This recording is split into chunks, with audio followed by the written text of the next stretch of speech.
ಗರ್ಭಗುಡಿ IVF centre ನಿಮಗಾಗಿ ತಂದಿದೆ ಪರಿಪೂರ್ಣ ಆಫರ್. ಐವಿಎಫ್ ಚಿಕಿತ್ಸೆ ಮೇಲೆ ಬರೋಬ್ಬರಿ 1 ಲಕ್ಷ ರುಗಳ ಭಾರಿ ರಿಯಾಯಿತಿ. ಆಫರ್ ಪಡೆಯಲು 9449449448ಗೆ ಕಾಲ್ ಮಾಡಿ. ಚನ್ನಪಟ್ಟಣದ ಉಪಚುನಾವಣೆಯಲ್ಲಿ ಸಿಪಿ ಯೋಗೇಶ್ವರ್ ವಿರುದ್ಧ ನಿಖಿಲ್ ಕುಮಾರಸ್ವಾಮಿ ಸುಮಾರು 25,000ಕ್ಕೂ ಅಧಿಕ ಮತಗಳಿಂದ ಸೋತರು. ಮೊಮ್ಮಗನ ಸೋಲಿನ ಬಗ್ಗೆ, ಮೊಮ್ಮಗನ ರಾಜಕೀಯ ಭವಿಷ್ಯದ ಬಗ್ಗೆ ಇದೇ ಮೊದಲ ಬಾರಿಗೆ ಆ ಚುನಾವಣೆಯ ರಿಸಲ್ಟ್ ನಂತರ ಎಚ್.ಡಿ. ದೇವೇಗೌಡರು ಪ್ರತಿಕ್ರಿಯೆಯನ್ನ ಕೊಟ್ಟಿದ್ದಾರೆ. ನಿಖಿಲ್ಗೆ ಆಕ್ಟಿವ್ ಆಗಬೇಕು ಅಂತ ನಾನೇ ಹೇಳಿದ್ದೀನಿ.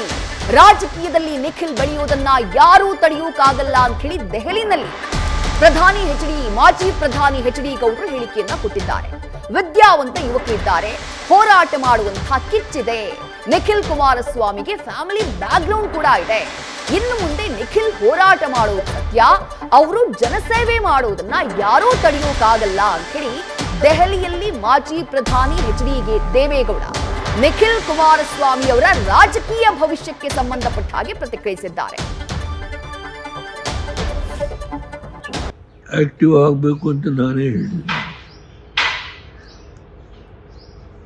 ಸೋತು ಮನೇಲಿ ಕೂತ್ಕೊಳ್ಳಿ ಅಂತ ಹೇಳಿ ಒಬ್ಬ ವಿದ್ಯಾವಂತ ಯುವಕ ಇದ್ದಾರೆ, ಅವರಿಗೆ ಹೋರಾಟ ಮಾಡುವ ಕಿಚ್ಚಿದೆ, ಫ್ಯಾಮಿಲಿ ಬ್ಯಾಕ್ಗ್ರೌಂಡ್ ಇದೆ, ಅದರಿಂದ ಮುಂದೆ ಹೋರಾಟ ಮಾಡೋದು ಸತ್ಯ.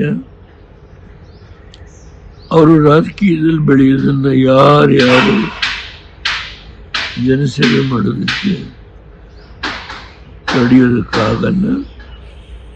ಒಳ್ಳೆ ಕಾಲ ಬರುತ್ತೆ. ಆಗಬೇಕು ಅಂತ ನಾನೇ ಹೇಳಿದೆ.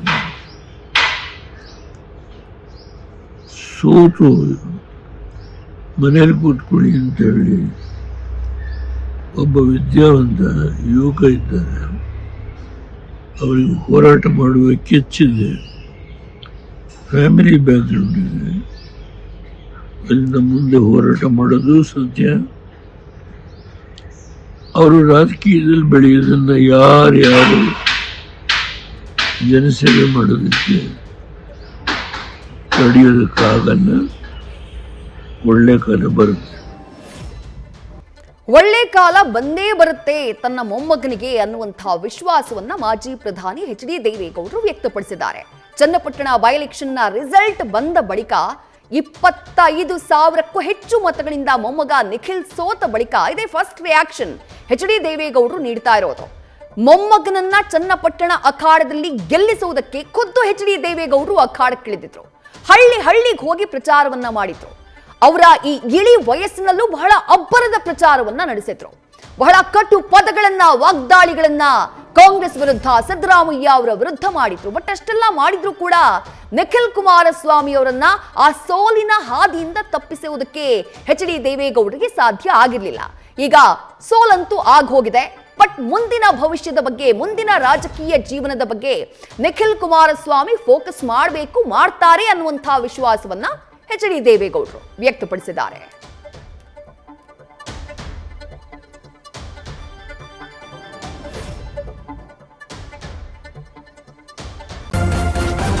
ನ್ಯೂಸ್ ಫಸ್ಟ್ ನಿರ್ಭೀತಿಯಿಂದ ನಿಮ್ಮ ಪರವಾಗಿ.